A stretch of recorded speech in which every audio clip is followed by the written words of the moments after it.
खुलुमबाय। एबसुनि प्रेसिडेन्ट दिपेन बर' बिथाङा एबसु आफादनि प्रेसिडेन्ट पस्टखौ नागारनानै पलिटिक्सआव जइन जानो नागिरदों। बिथाङा बबे पार्टियाव जइन जागोन बेखौ बिथाङा फोरमायाखै। सानसे समाव प्रमद बर' बिथाङाबो एबसुनि प्रेसिडेन्टमोन। प्रमद बर' बिथाङाबो प्रेसिडेन्ट पस्टखौ नागारनानै पलिटिक्सआव जइन जानानै बिटिआरनि चिफ जानो हादोंमोन आरो लोगोसे प्रमद बर'नि इउपिपिएल पार्टिनि खामानि मावनायफोरखौ साननाय हनायफोरखौ दिपेन बर' बिथाङा जोबोद मोजां मोनबोदोंमोन आरो प्रमद बर'नि सरकारनि हेंथा दिपेन बर' बिथाङा जेबो हेंथा बाथ्रा बुङाखैमोन। बेखौ नायोब्ला दिपेन बर' बिथाङा पलिटिक्सआव जइन जामारोब्ला बिथाङा इउपिपिएल पार्टियाव जइन जानायनि गोबां चान्स दङ होननानै जोङो बुंनो हायो। दिपेन बर' बिथाङा पलिटिक्सआव जइन जामारोब्ला एमएलए इलेक्शन गेलेनायनि गोबां चान्स दङ आरो जों नुनो मोन्दोंदि दिपेन बर' बिथांनि दैदेननायाव एबसु फरायसा आफादा 2020 मायथाइनि बर' गोजोन गोरोबथानि उनाव आलादा बड'लेण्ड स्टेट दाबिनायखौ अफिसियेलि दोनथ'नायखौ नुनो मोन्दों। दिपेन बर' बिथाङा एबसु फरायसा आफादनिफ्राय रिजाइन लानायनि उनाव एबसु फरायसा आफादा आरोबाव आलादा बड'लेण्ड स्टेट दाबिफिनगोन ना दाबिफिना बेखौ जों उनावसो मिथिनो मोनसिगोन।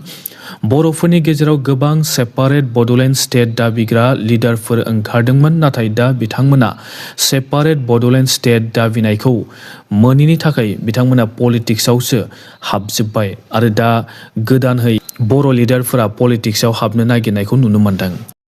प्रमद बर' बिथांनि सरकार थानाय समाव मा साख्रि होनाय जादोंमोन बेफोर गासैखौबो नायबिजिरगासिनो दङ आरो बे नायबिजिरनाय खामानिखौ इलेक्शननि सिगां कमप्लिट खालामनो हानाय नङा होननानै हाग्रामा महिलारि बिथाङा बुंदों।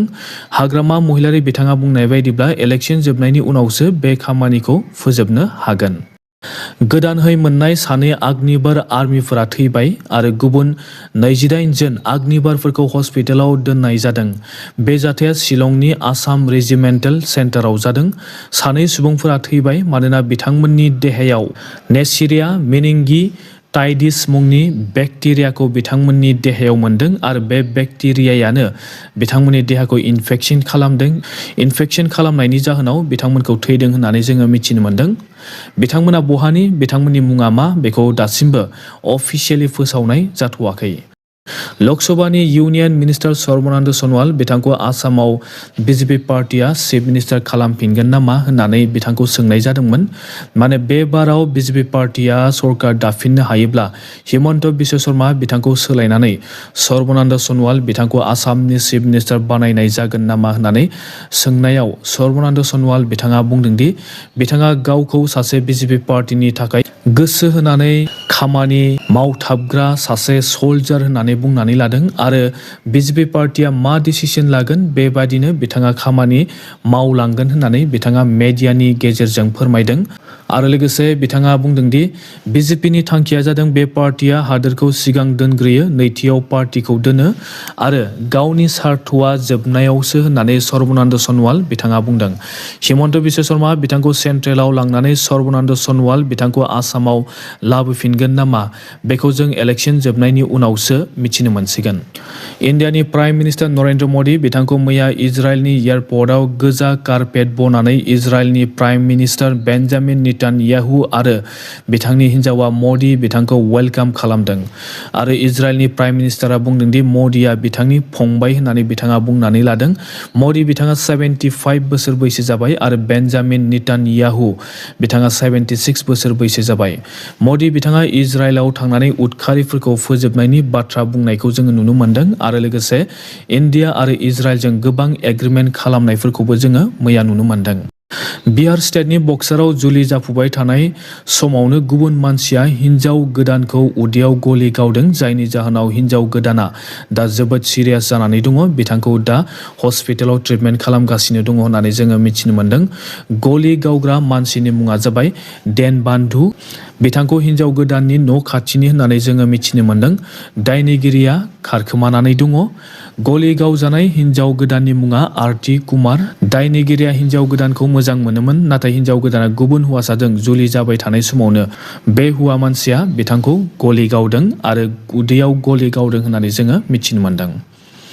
लाखनौनि आशियाना ओनसोलाव गावनि असे फिसालाया गावनि बिफाखौ गलि गावनानै गावथारबाय। बेनि उनाव बिफानि गोथै बडिखौ दानस'नानै गुबुन गुबुन जायगाफोराव गारहरदोंमोन। नाथाय मैयासो दायनिगिरिखौ पुलिसफोरा एरेस्ट खालामनो हादों। बे जाथाया 20 फेब्रुआरिनि फुंनि 4:30 बाजियावनो जादोंमोन। गावथारजानाय बिफानि मुङा 50 बोसोर बैसो जानाय मानबिन्दार सिंमोन आरो दायनिगिरिनि फिसालानि मुङा 21 बोसोर बैसो जानाय अक्षित प्रताप सिं। बिफाया सासे पेथलजि लेबनि बिगोमामोन आरो सासे बिजनेसमेनमोन आरो फिसालाया बिकम फरायबाय थादोंमोन। जों मिथिनो मोननाय बायदिब्ला बिफाया फिसालाखौ नीट एग्जाम मेडिकेल फरायनो नांगौ होननानै प्रेसार होबाय थादोंमोन आरो नखरनि मानसिफोराबो बिथांखौ मेडिकेल एग्जामनि एन्ट्रेन्स होनो नांगौ होननानै प्रेसार होबाय थादोंमोन।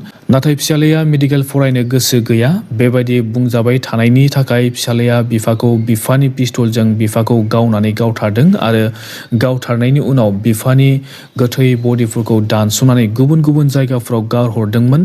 बेनि उनाव पुलिस थानायाव फिसालाया थांनानै गावनि बिफाखौ गोमादों होननानै पुलिसफोरनियाव कमप्लेन हैदोंमोन। पुलिसफोरा सानबासो इनभेस्टिगेसन खालामनायनि उनाव फिसालाखौनो बुथारदों होननानै मिथिनो मोनबाय आरो पुलिसफोरा मैया फिसालाखौ एरेस्ट खालामबाय। इउपिपिएल पार्टी आरो बिपिएफ पार्टीयाव दा गोदान ससियेल मिडिया इनफ्लुएन्सारफोरा हाबगासिनो दङ। बिथांमोना ससियेल मिडियायाव गोबां गिदिर बाथ्रा बुंगासिनो दङ आरो बिथांमोननि बुंनाय बाथ्राखौनो गोबाङा फोथायदों, गोबाङा मोजां मोनदों आरो खायफा मोजां मोनाखै। बिपिएफ पार्टीयाव सोरबा ससियेल मिडियायाव एक्टिभ थानाय सुबुङा जइन जायोब्ला इउपिपिएलनि एगेन्स्ट बाथ्रा बुङो आरो बिथांमोन बुंनाय बाथ्राफोरखौनो रायजो राजाफोरा खायफा मोजां मोनो।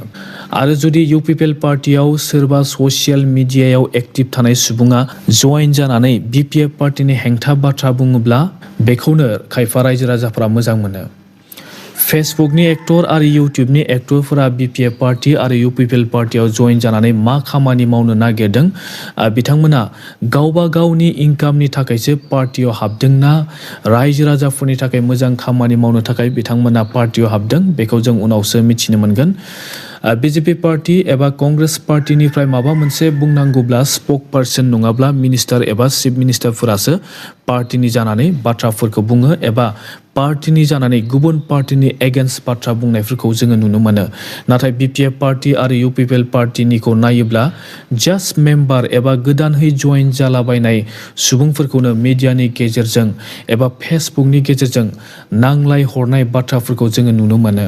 बेबायदि ससियेल मिडियाफोराव भिडिअ बानायनानै जानला मानला बाथ्रा बुंहरनायाव रायजो राजाफोरा मा मुलाम्फा जागोन? आंनि बायदिब्ला जेबो मुलाम्फा जानाय नङा। आरो बिपिएफ पार्टीनि जानानै इउपिपिएल पार्टीनि जानानै साधारन मानसिफोरखौ पलिटिक्सनि बाथ्रा बुंनो सुबिदा होनायफोरखौ पार्टीया बन्द खालामनो नांगौ। खायफा ससियेल मिडियानि इनफ्लुएन्सारफोरा पार्टीयाव हाबथिदों मानोना बिथांमोननो कन्टेन्ट नांगौ।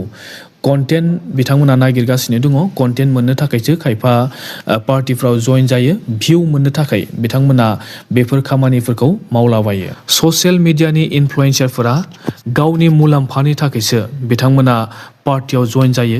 बिथांमोना रायजो राजानि मुलाम्फानि थाखाय बिथांमोना खामानि मावनो हादों ना हायाखै बेखौ रायजो राजाफ्रा नुगासिनो दङ। स' नोंथांमोना भिडिअखौ मोजां मोनबायब्ला मोनसे लाइक खालाम, शेयार खालाम आरो लोगोसे चेनेलाव गोदानबा चेनेलखौ साबस्क्राइब खालामनानै लानो दाबाव। दासिमनि रादाबा एसेनोसै। Thank you.